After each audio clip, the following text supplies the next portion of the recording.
네, 여러분 안녕하십니까? 이페스 노무사의 박이준입니다. 자, 이 시간에는 2024년도 노무사 시험 2차 과목 행정쟁송법 기출문제 해설 강의를 해드리도록 하겠습니다. 네, 이번에 시험이 끝나고 나서 여러 이런저런 말들이 많았죠. 행정쟁송법이 너무 어렵다라는 그러한 이야기가 그냥 한 목소리로 나왔는데요.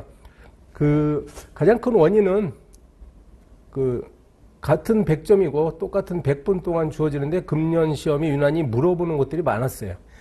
그래서 예전 같으면은 25점짜리에 그냥 하나의 단순한 쟁점을 물어봤는데 이거 막 2개씩 물어보고 1번 50점짜리도 여러 갈래로 나눠지고 그러다 보니까 정신이 없었습니다.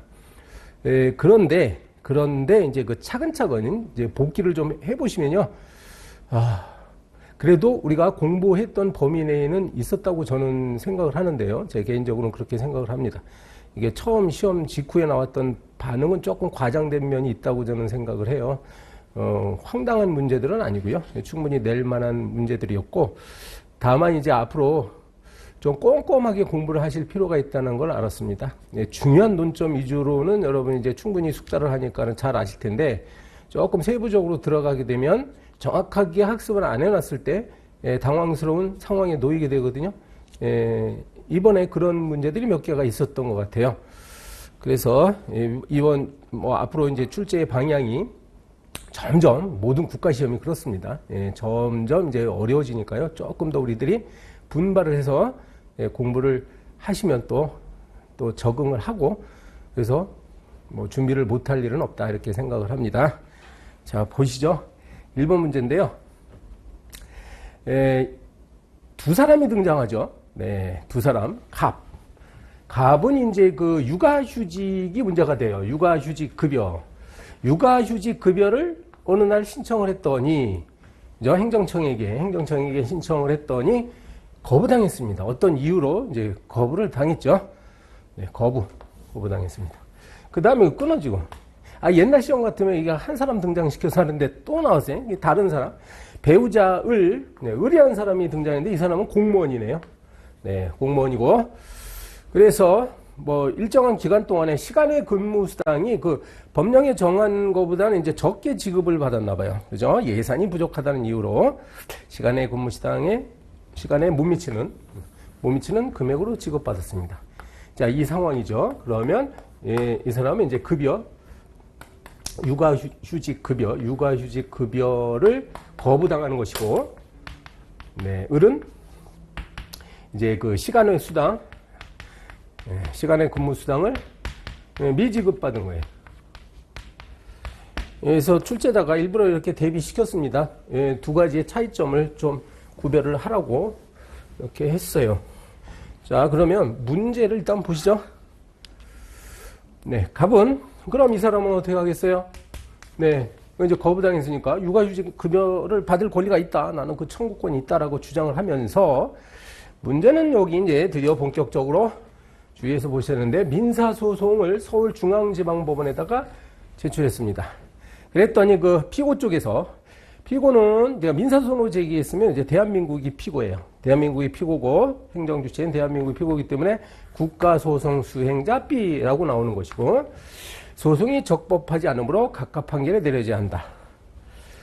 여기서 이제 적법하지 않은 이유는 여러 가지가 있죠. 소송 요건을 갖추지 않았을 때 적법한 건데 우리가 이제 이 문제를 대했을 때 보시면 제소기간 같은 것들이 문제는 안 되죠. 지금 이 사람이 이제 민사소송으로 제기했기 때문에요. 소멸시효기간 아직 멀었고 이제 주어진 정보상으로는 아마도 법원 정당한 관할 있는 법원이 아니다라고 주장하면서 항변했을 가능성이 큽니다. 그리고 이제 출제자가 앞에다 힌트를 준 거죠. 우리가 이제 공부를 많이 하신 분들은 바로 여기에 문제가 있다라는 걸 이제 알 수가 있어요. 민사소송을 지금 제기했어요. 그러면 아마 B도 여기에 대해서 이제 관할 위반이다. 네, 이렇게 주장했다는 뜻으로 출제를 한 겁니다. 그러면 이 주장이 맞나 먼저 한번 생각을 해보시면 이거 어떤 내용이 여기 들어가야 되냐면요.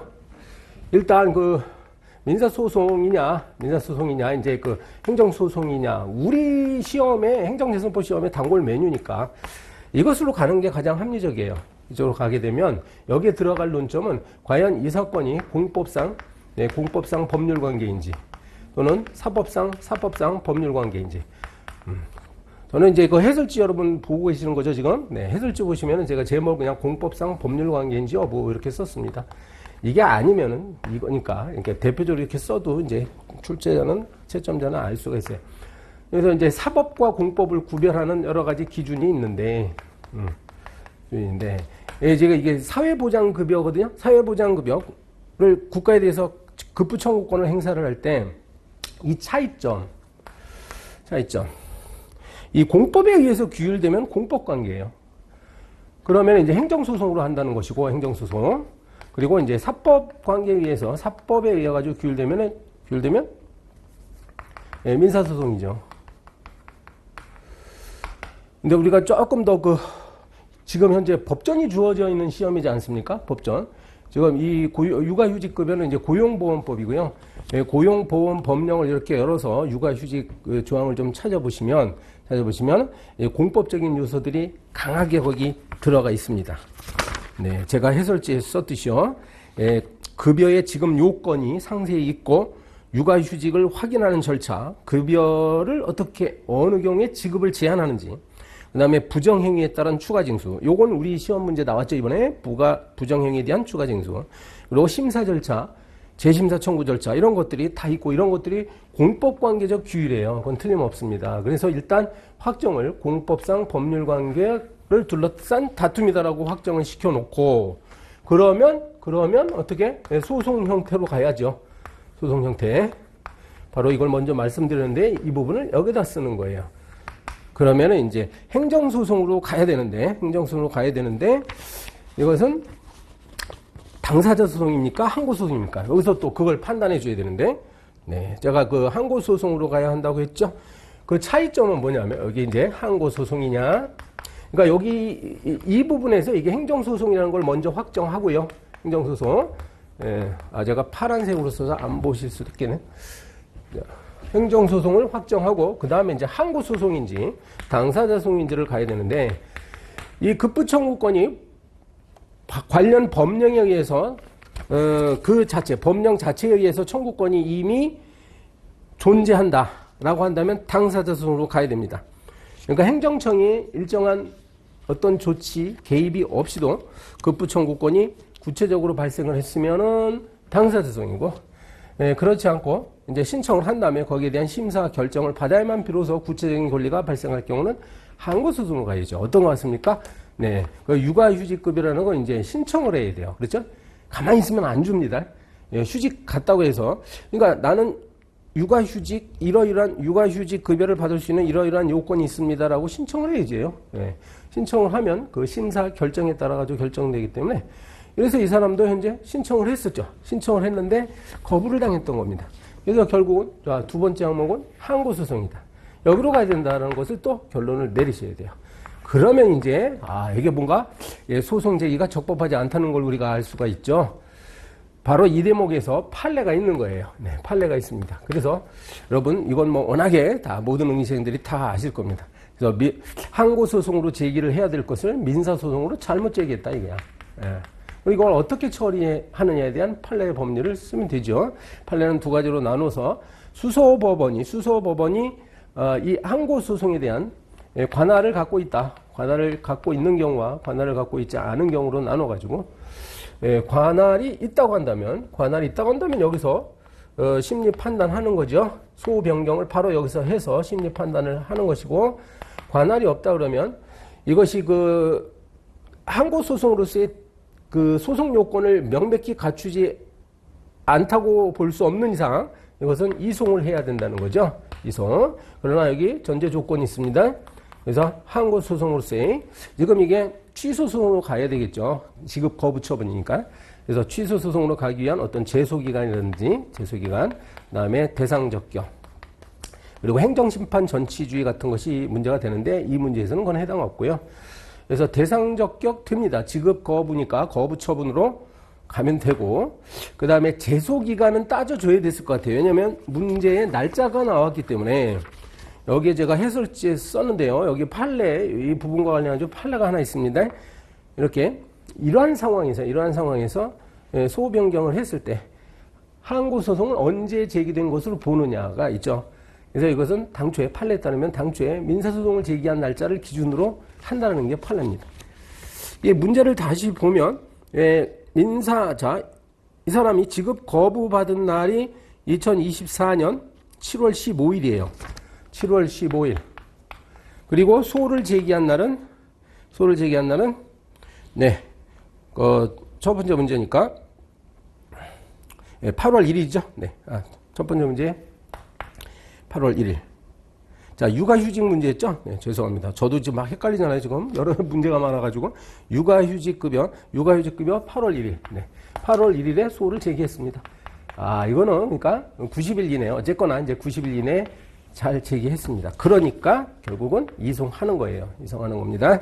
따라서 결론, 이렇게 이송하고 소호 변경이 가능함에도 불구하고 지금 국가소송 수행자 B는 소송이 적법하지 않다라고 주장하고 있는데 이러한 항변은 타당하지 않다. 따라서 법원은 이를 배척해야 된다. 이게 결론이 있죠. 그렇게 처리하면 됩니다. 이거 보세요. 지금 15점짜리를 해결했는데 이제야 15점짜리. 지금 보통 같은 경우는 25점짜리 지금 해결한 것 같아요. 심리적으로. 자, 그 다음에 두 번째 문제 이제 을을 물어봅니다. 을은 자, 요게 이제 그 차이점이요. 이것도 이제 논의 순서가 공법 관계를 다투는 소송이냐. 여기 맞죠? 또 마찬가지예요. 그래서 간단히 쓰시면 됩니다. 그래서 이것도 마찬가지로 그 지방공무원 수당이라는 법령이 있지 않습니까? 지방공무원 수당 등에 관한 규정? 네. 이거는 공법에 따라가지고 처리를 하는 거니 공법 관계입니다. 그러면 이제 행정소송으로 가야 되겠습니다. 행정소송으로 가야 됩니다. 그러면 이제 행정소송 중에 두 번째 논의가 행정소송 중에 또 항고소송이냐, 네, 당사자 소송이냐. 네. 뭐예요, 이번에는 당사자 소송이에요. 왜? 이 시간의 근무수당이라는 거는 신청을 해야 나오는 거 아니죠, 여러분. 매달 받는 봉급 속에 자동적으로 계산이 돼서 들어가는 겁니다. 이 시간의 수당 관련 규정에 따라서 몇 시간을 근무했으면 얼마를 지급해야 되는 것이 법령에 그대로 있기 때문에 이거는 신청 없이도 구체적인 권리가 형성이 되어 있는 관계예요. 따라서 이것은 당사자 소송이라고 해야 됩니다. 여기까지 해놓고 그 다음에 문제를 다시 보면 이거는 이제 결국은 무엇을 물어보느냐. 소청 절차를 거치지 않았다. 왜 너는 그 행정심판 절차를 거치지 않았냐. 이렇게 항변을 한다는 거예요. 이번에는 피고가. 이 피고 쪽에서는 아마도 이제 지방공무원법 제20조의 2를 내세웠을 거예요. 그래서 출제자가 여기 그 참고 조문에다 써놓은 게 바로 이 문제하고 관련이 있습니다. 일단 지방공무원법 제20조의 2 보세요, 여러분. 참고 조문에. 근데 결과적으로 이거는 이 사건에 적용되는 건 아니지만 이건 참고 조문에 이렇게 했다는 얘기는 말하자면 함정을 판 건데 아마 여기에 현혹돼 가지고 여러분 이번에 응시자들 중에 상당히 많은 분들이 이거 소청 절차를 거쳐야 되는 사건 아니냐 이렇게 생각했을 텐데 그래서 아까 제가 처음에 말씀드린 것이 우리가 이제 공부를 하실 때 기본 개념에 충실해서 하셔야 됩니다. 20조의 2는 지금 67조에 따른 처분, 이게 징계 처분이에요, 사실은. 67조. 그러니까 이거는 상관없는 것이고, 뒤에 보면은 이제 처분이나 부작위. 그러니까 자기에게 불리한 처분이나 부작위, 어쩌고 이렇게 나옵니다. 이제 이 경우에 바로 그 심사위원회 심사 결정을 거쳐야 된다. 이게 바로 행정심판 전치주의를 규정한 건데, 여기에는 이제 별게 없고 처분이나 부작위가 있는 거예요. 징계 처분이나. 여기에 해당합니까? 이 사건이. 그래서 이 시간의 근무수당을 자기가 일한 만큼 지급받지 못했다는 건 여러분 처분도 아니고요. 부작위도 아닙니다. 예, 아시죠? 여러분. 따라서 이거는 해당도 없어요. 그리고 이제 그 근본적으로 이걸 생각하지 못했더라도 여러분 이제 이걸 공부를 하셨어야 했는데 당사자 소송에는 이 소송법이죠.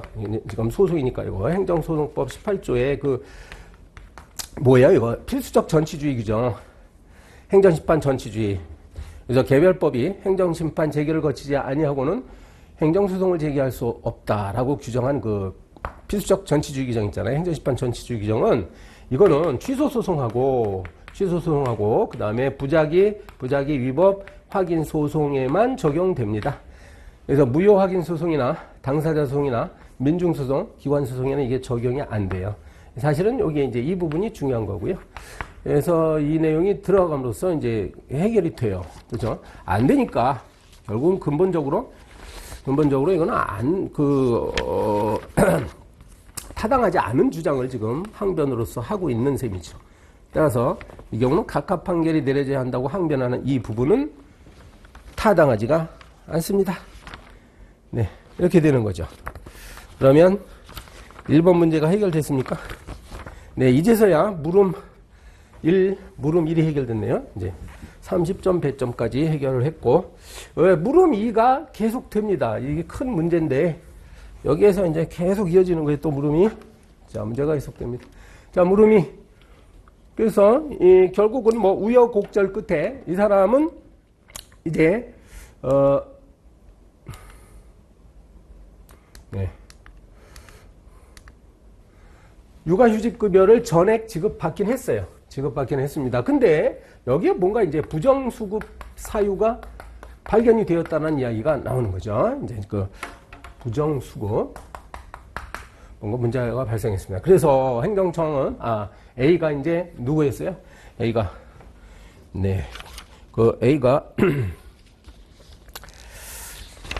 A는 그 노동청장이죠. 자, 노동청 지청장이었죠. 행정청이 그 육아휴직을 지급을 했는데 너 부정수급했으니 8개월에 해당하는 이 급여를 자, 잘 보세요. 여기 제가 이거 지금 그 20점짜리 요 문제 20점짜리 이게 이번 시험 문제에서 조금 그 논란이 있는 문제예요. 그러니까 가장 어려웠을 것 같아요. 여러분 보시기에 지금 그 명령을 내린 거잖아요. 무슨 명령이에요? 두 가지가 있죠, 여기는. 네, 반환명령. 그래서 반환명령 있고, 요거는 이제 8개월치, 8월치, 이미 받은 거 일단 토해내라 이거야. 그 다음에 여기에 보면, 추가징수가 들어가는데요. 추가징수는, 이게 반환해야 되는 액수의 1배에서 2배 사이로 결정이 됩니다. 그렇죠? 여기 주어진 정보가 보면 작은 표 있잖아요. 그래서 만약에 그 구직급여, 여기서 이제 육아휴직으로 바꿔서 해석을 해야 되죠.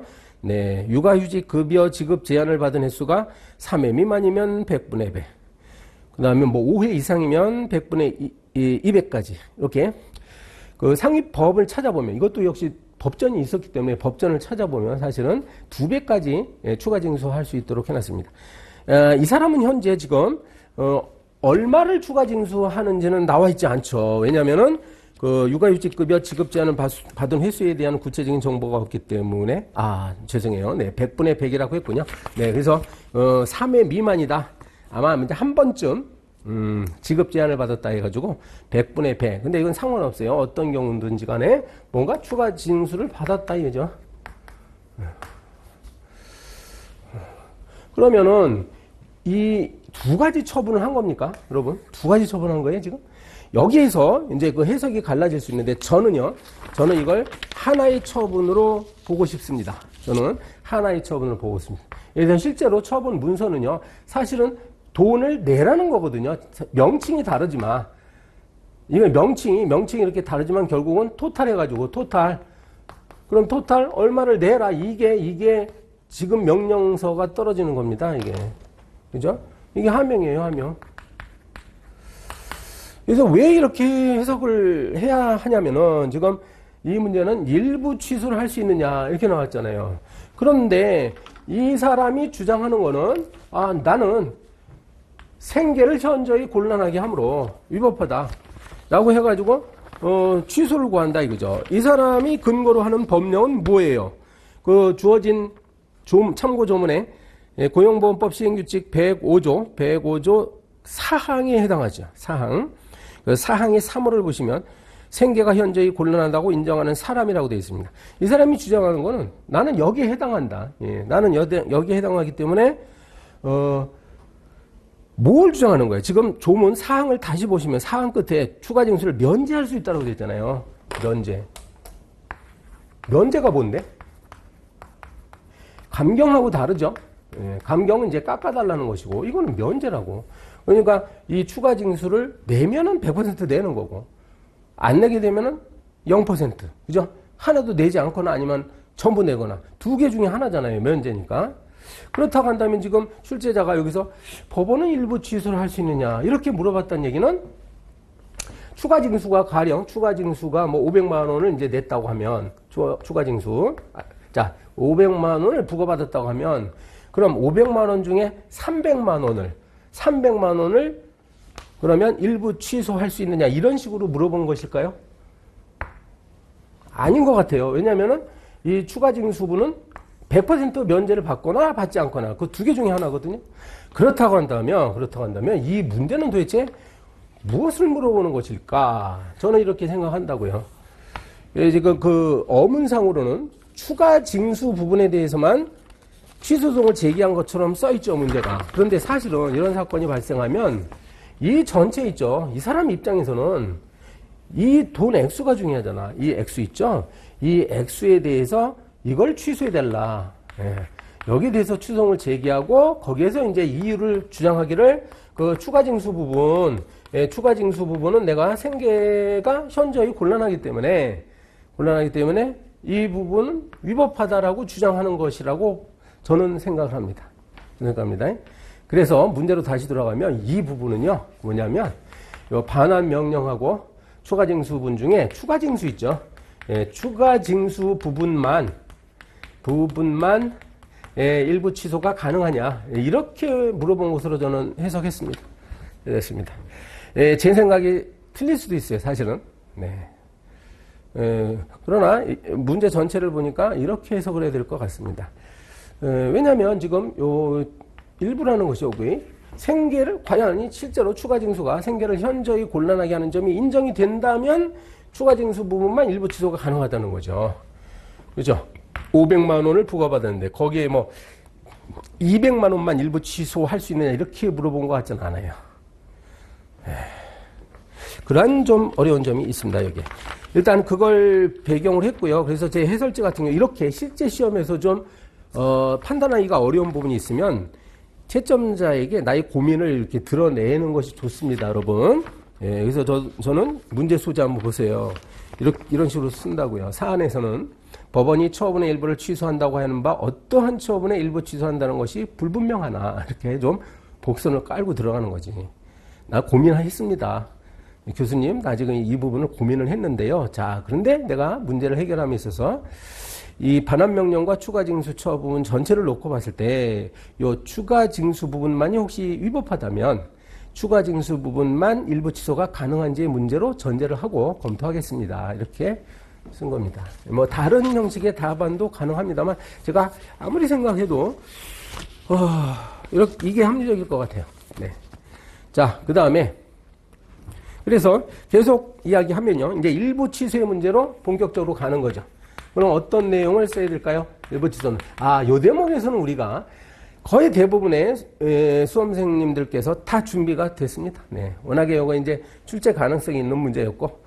그래서 일부 취소 문제가 나왔을 때는 어떤 소항목이 들어야 된다는 건 알죠? 네. 그래서 제 해설지도 크게 다르지 않고요. 그래서 행정소송법 4조 2호 취소소송이잖아요. 이게 취소소송은 처분의 취소 또는 변경을 구하는 소송인데 문제는 이 변경의 의미가 뭐냐. 행정심판에서는 이걸 적극적 변경으로 해석하지만 통설과 판례는 일부 취소로 봅니다. 아시죠? 네. 그래 놓고 자 일부 취소가 그럼 가능한 거예요. 소송법에서는 취소소송에서는 일부 취소가 일단 가능합니다. 다만 이제 어떠한 경우에 가능한지 거기에 대한 해석이 필요한데 그래서 판례에 따르면 그 외형상 하나의 행정처분일지라도 그 분리가 가능하고 일부 취소되는 부분을 명확히 특정할 수 있다고 한다면 일부 취소가 가능하다라고 하는 거죠. 그래서 이제 재량행위 같은 경우는 그 법원으로서는 행정청의 재량권 행사에 일탈 남용이 있는지 여부만 심사를 하는 것이지 그 재량권의 범위 내에서 어느 정도가 적당하냐까지 법원이 판단해 주는 것은 아니므로 따라서 일부분이 위법하다고 하면 법원으로서는 전체를 취소 판결해야 된다는 게 여러분 잘 아시는 판례죠. 네, 그런 내용을 이제 쓰는 거예요. 최대한 좀 잘 쓰시고 20점짜리니까 그러니까 이 사건은 이제 판단해 주죠. 이 사건은 뭐예요? 그러면은 재량행위예요? 기속행위예요? 그래서 이 부분을 제가 충분히 써놨습니다. 해설지에. 이제 사안 포습을 잘 하셔야 되는데, 여러 가지 걸 보니까, 사실은 여기 그 출제자가 안 알려줬어요. 이거는 그 시행규칙만 알려줬잖아요. 여러분, 시행규칙. 그런데 그 상위법은 표시를 했죠. 고용보험법 62조인가요? 상위법이. 그죠? 네, 법 62조 2항에 따른. 우리가 법전이 있는 시험이잖아, 이거. 그러면 고용보험법도 법전에 있었기 때문에 법전을 한번 찾아보시면, 62조 찾아보시면, 이렇게 반환명령을 전부 또는 일부를 내릴 수 있다. 그리고 추가 징수도 할 수 있다. 2배 이하의 금액을 추가로 징수할 수 있다라고 규정합니다. 그래서 법률도 분명히 재량행위임을 밝히고 있고요. 더군다나 요 시행규칙, 시험 문제에 나와 있는 시행규칙을 보더라도 그 사항, 105조 2항의 사항을 보면, 105조의 사항을 보시면 추가 징수를 이제 면제할 수 있다라고 되어 있죠. 그리고 제 해설제는 쓰지 않았는데 혹시 여유가 있으면 이런 그 법규명령 형식의 행정규칙의 논이 있지 않습니까, 여러분? 근데 이게 시행규칙은 법규명령 형식이지만 부령이잖아요. 부령은 과연 부령에다가 행정제재 규정을 뒀을 때 이게 행정규칙인지 법규명령인지 여기에 대한 논의가 있고, 대법원 입장은 이걸 행정규칙으로도 보죠. 그죠? 부령으로 있을 때는. 그러니까 그런 입장에 서서라도 이게 행정규칙이기 때문에 재량권이 있을 수가 있다는 거죠. 그래서 결국은 재량행위로 해석해 주는 것이 맞는 것 같아요. 이거는 재량행위입니다. 재량행위. 그래서 실제로 아까 요 문서 다시 보면 여기에 토탈 얼마가 기재가 될지는 몰라요. 이게 행정청의 재량권이 충분히 여기가 반영이 될 수가 있습니다. 따라서 결론. 우리 판례 법리에 따르면 이건 재량행위 때문에 이것은 일부 취소가 안 된다. 이게 정답이죠. 안 된다가 정답입니다. 그러니까 모르겠어요. 저건. 이걸 이제 이 문제를 해석하시는 다른 분은 어떻게 다른 관점에서 해석하실 가능성도 있고요. 그래서 결론을 정확히 맞추기가 좀 어려운 문제였던 것 같습니다. 이런 경우에 아마 채점자는 그 논리가, 뭔가 합리적으로 논리가 이렇게 잘 진행이 되고 있는지 이걸 볼 거예요. 그렇죠? 그래서 혹시나 시험 끝나고 여러분 반응을 보니까는, 야, 그거 재량행위였어? 난 기속행위로 봤는데? 그래가지고 그냥, 절망하는 분들을 굉장히 많이 봤는데, 괜찮습니다. 조금 만점은 받지 못하더라도, 혹시 정답이 틀렸더라도, 뭔가 점수는 부여될 거라고 저는 봐요. 네. 희망의 말씀 드립니다. 그러면 이제 두 번째 문제로 넘어가죠. 여러분, 제 2문입니다. 2문. 와, 정말 문장이 길죠. 이번에 그래서 시험 출제하신 분이 굉장히 공을 많이 들인 것 같긴 한데, 이 앞에 있는 부분이잖아요. 이게 사연이 참 길긴 한데 사실은 이 문제하고는 별로 관계가 없습니다. 관계가 없습니다. 핵심은요, 이 문제는, 왜냐면 그러니까 이 부분은 뭐야? 간단한 건데, 이제 노동위원회가 구제명령을 내렸는데, 사용자가 이거를 이행하지 않았다는 거죠. 이행하지 않았다? 이행강제를 부과했다. 그런데 알고 보니까, 이행강제금을 부과하긴 했어요. 24년 6월 26일자로, 이행강제금을 부과할 것을 이때는 예고한 거죠. 실제로 이행강제금 부과한 거는 2024년 8월 7일, 이행강제금 부과 처음 했습니다. 그런데 지금 사실은 보니까 8월 5일자로 인사위원회를 개최해서 A된 정지 취소를 의결한 바 있대. 이게 뭐예요? 구제를 한 거예요.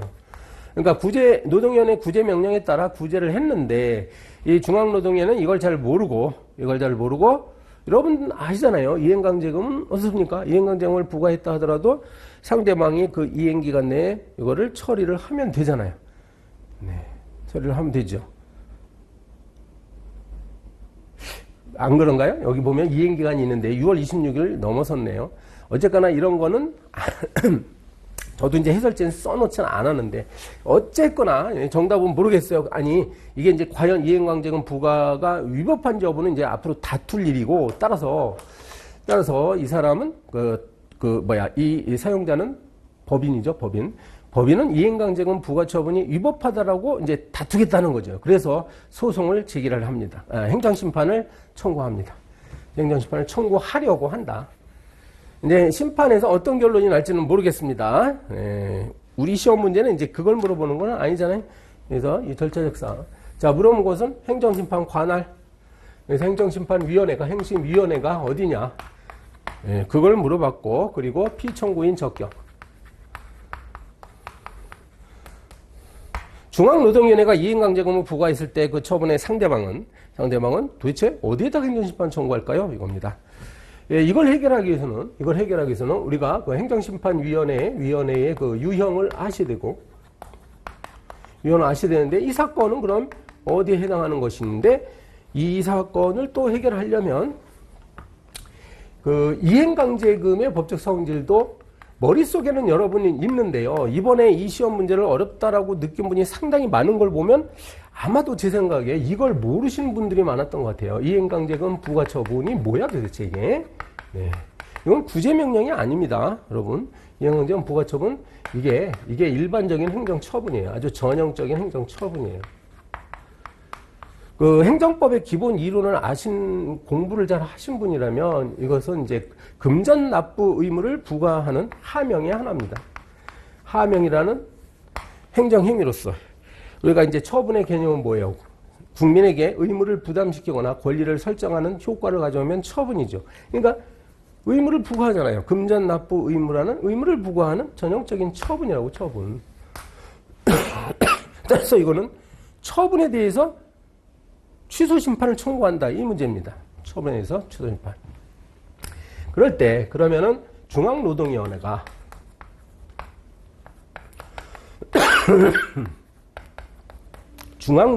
한 처분이죠. 중앙노동위원회가 한 행정처분이기 때문에 이때 관할이 어떻게 되냐. 이 문제입니다. 그럼 이제 행정심판법 6조 1항의 2호에 해당하는 거예요. 자, 국가행정기관 및 그 소속기관의 소속행정청, 여기 있죠? 국가행정기관 및 소속행정청이 한 부작위 또는 처분에 대해서는 어디에다 하냐? 정답, 중앙심판위원회. 중앙행정심판위원회. 그렇죠? 중앙행정심판위원회. 이게 정답이에요. 그 다음에 피청구인 적격은 뭐 비교적 간단한데, 원래 우리 심판법 17조에 따르면 어떻게 돼 있죠? 그 처분을 한 행정청이라고 돼 있잖아요. 그냥 간단히 처분청이라고 씁니다. 처분을 한 행정청 이렇게 돼 있고, 여러분 이걸 하셨어야 되는데, 우리 소송법 있죠? 행정소송법. 행정소송법에 그 피고적격 있잖아요. 13조에 가면 피고적격은 누가 돼 있니? 이런 표현이 나와요. 거기 보면 다른 법률에 특별한 규정이 없는 한 이런 표현이 있다니까. 이 행정심판법에는 그런 말이 안 나옵니다. 그래서 소송은요, 다른 법률에 특별한 규정이 있으면은 처분을 한 행정청이 아닌 경우도 피고가 될 수 있어요. 피고. 대표적인 예가 뭡니까? 이게 바로 여러분이 잘 알고 계시는 중앙노동 구제명령 사건에서는 중앙노동위원회 위원장이잖아요. 그죠? 중노위의 위원장을 피고로 하죠. 그러니까 실제로 의결을 한 것은 중앙노동위원회라는 합의제 행정기관이지만, 행정소송에서 피고는 중앙노동위원회장이라고 할 수 있죠. 아마 여기서 이제 혼동을 한 분들이 또 상당히 있을 거라고 저는 예측을 하는데, 이게 정답이라고 쓰신 분들 상당할 거예요. 많이 계실 거라고 보는데 정확히는 아닙니다. 이거 행정심판을 청구하는 사건이었어요. 취소심판에는 이런 내용이 없습니다, 여러분. 이건 소송에서 나오는 이야기고요. 이거는 원래 특별한 규정이 없기 때문에 행정심판법 17조에 가가지고 그냥 처분청이에요. 그럼 어디예요? 중노위. 그렇죠? 중노위라는 그 합의제 행정기관 자체가 피청구인이 됩니다. 자, 그런 문제였어요. 그 다음에 이제 그 다음 문제로 넘어가죠. 마지막 문제죠. 마지막 문제입니다.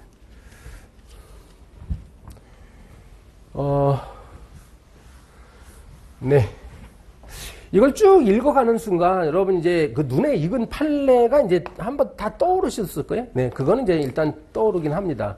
뭔가 판례가 나지? 이 당초에 이거 그 대형마트 사건 판례를 지금 꾸민 거예요. 네. 처음에는 그 영업 제한 시간이 그 22시에서 다음날 0시까지 이렇게 돼 있다가 당초에는 그다음 이제 후속 처분이 나오는데 코로나가 더 많이 확산되니까 어쩌고 나오죠. 네. 그래서 언제부터? 네. 그래서 후속 처분은 매일 20시부터 다음날 7시까지. 어때요? 지금 범위가 추가된 거죠. 네. 시간이 3시간이 추가됐네. 영업 제한 시간이. 자, 이런 상황인데 또 두 사람이 등장하고. 그래서 첫 번째 앞부분은요. 이 갑의 소송이 지금 갑은 이때 제기했다라고 나오죠. 네. 그래서 갑은 24년 5월 27일자로 소를 제기합니다. 그래 놓고 잘 보셔야 되는데 여기에 이런 말이 나와요.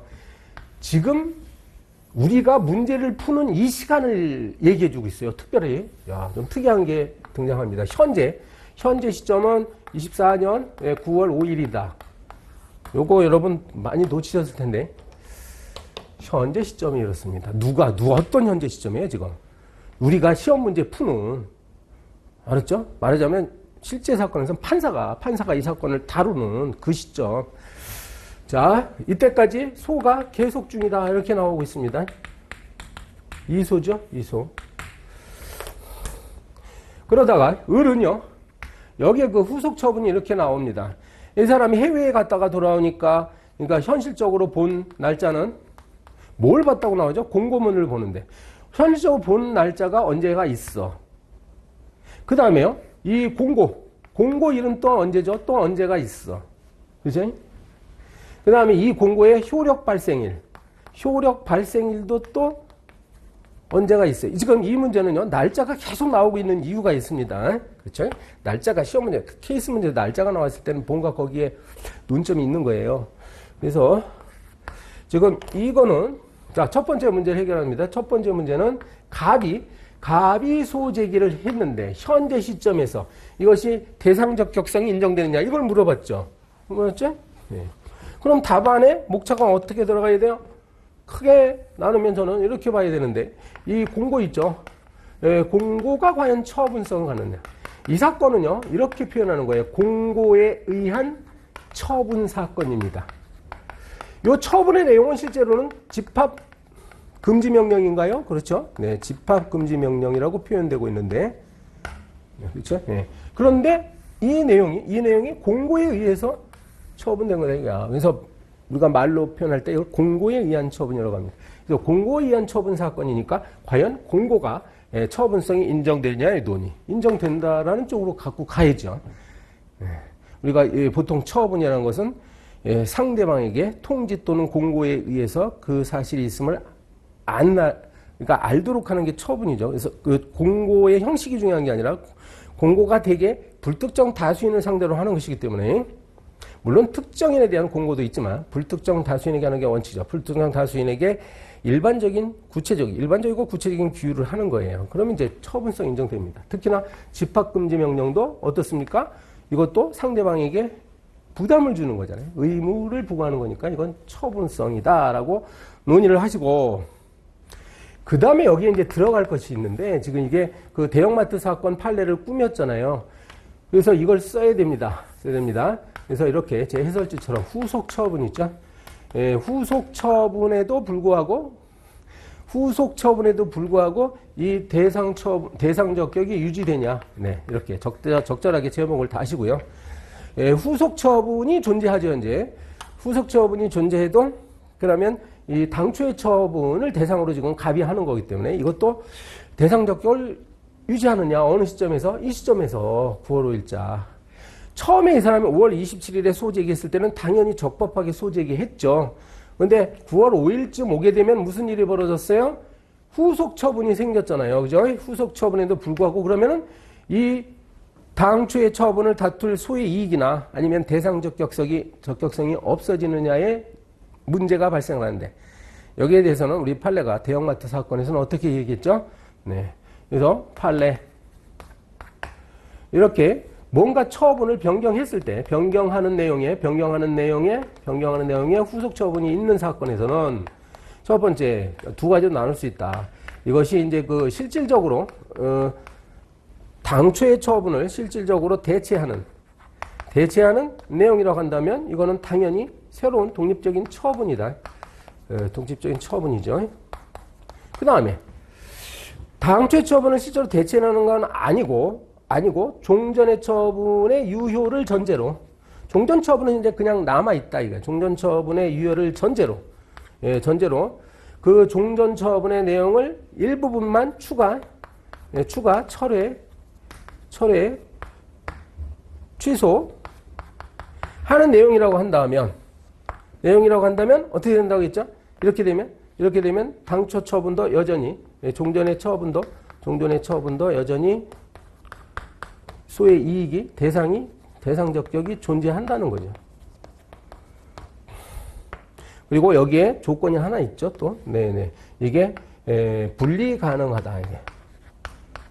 뭐 추가 철회 취소되는 부분이 어떻다고? 분리가 가능하다. 저 사건에서 3시간이 늘었는데, 영업제한 시간 3시간이 늘었는데, 이거는 시간 분리가 가능한 개념이라고 봤어요. 판례에서는, 대형마트 사건에서는. 그래서 역시 인정이 됩니다. 결과적으로 보면, 대상적 격의 문제에 있어서는 이렇게 이 사건처럼 후속 처분이 있다 하더라도 이 두 개의 처분이 병존하는 형태가 되어버립니다. 두 개가 똑같이 남아있어요. 그러니까 정답은 대상적 격 인정되죠. 그렇죠? 대상적 인정입니다. 그래서 이제 을로 넘어오게 되는데 을이 이제 취소동을 제기할 때 가능성이 있는 거는 두 가지. 당초에 그 집합명령 금지, 집합 금지 명령 처분이 있었고 이것에 대한 후속 처분이 있었죠. 그럼 이 두 가지가 전부 일단 대상으로서는 가능해요. 취소의 대상으로서. 근데 사실 우리 이번 문제가 좀 불분명했어요. 어떤 것을 대상으로 했다라고 명확히 안 나옵니다. 그냥 공고문 및 안내문을 보고 비로소 그 명령을 알게 되었다.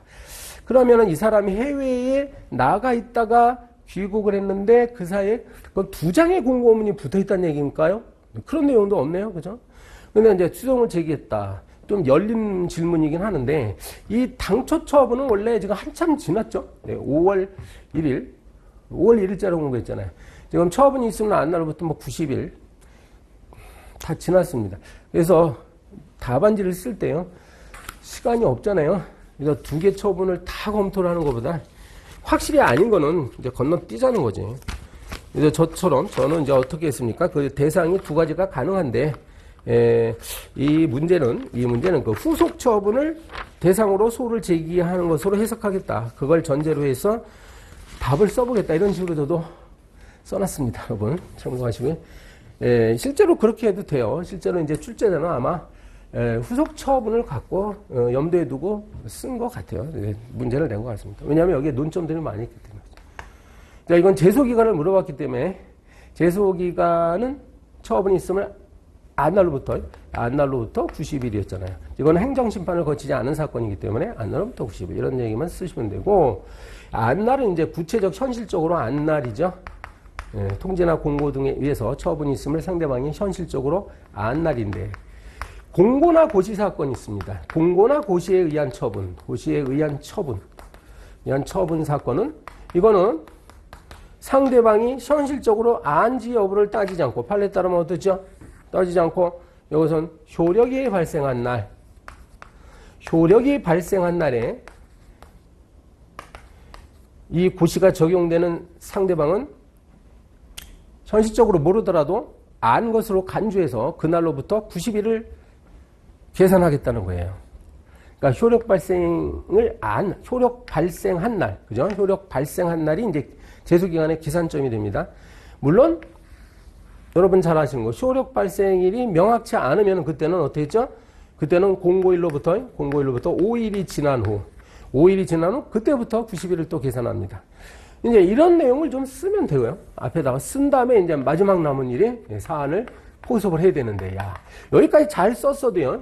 이번에 문제가, 또 마지막까지 우리를 괴롭혔는데, 이거 그러면은 이 경우는 어떻다는 거예요? 두 번째 공고가 5월 29일자에 있었습니다. 근데 잘 읽어보면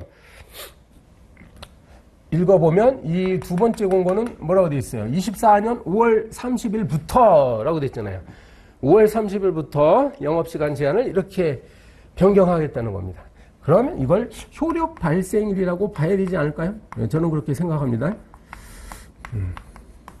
그래서 이건 효력 발생일을 써놓은 것 같아요. 둘째 장관. 그래서 5월 31일부터 90일 안에 소를 제기해야 된다. 이게 맞습니다.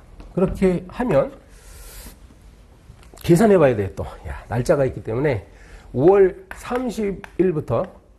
31일부터라고 돼 있죠.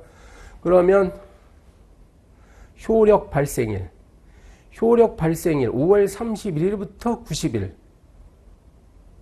그러면 초일이 산입, 우리가 초일 불산입 원칙 아닙니까? 제가 이제 계산 또 잘못할지 모르겠는데 초일 불산입 원칙을 여기다 적용하면 5월 30일부터 90일이라는 얘기는 이제 6월 1일부터 따져야죠. 이제 6월 1일부터. 그럼 6월 달에 30일이 있고, 7월 달에 31일. 그리고 8월 달에 현재 30일이니까 일단 더하면 벌써 91일이 돼버렸네요. 이걸 뭐 초일을 산입하더라도 그러면 92일이니까 더 확실해지고, 그러거나 91일이면 안 됩니다. 이미 지나가 버렸습니다.